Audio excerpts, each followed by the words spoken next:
ครับ PPC Airsoft นะครับ งานแก้ไขบำรุงรักษาและแก้ไขจังหวะการทำงาน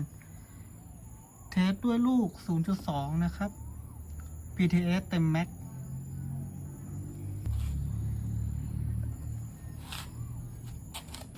เซมิครับ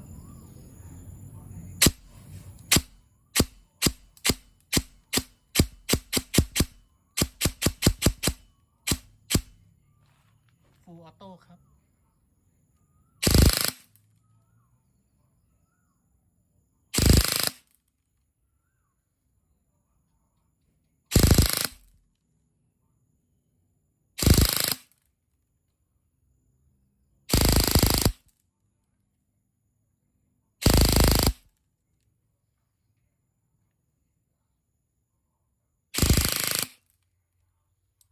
ครับ ขอบคุณครับ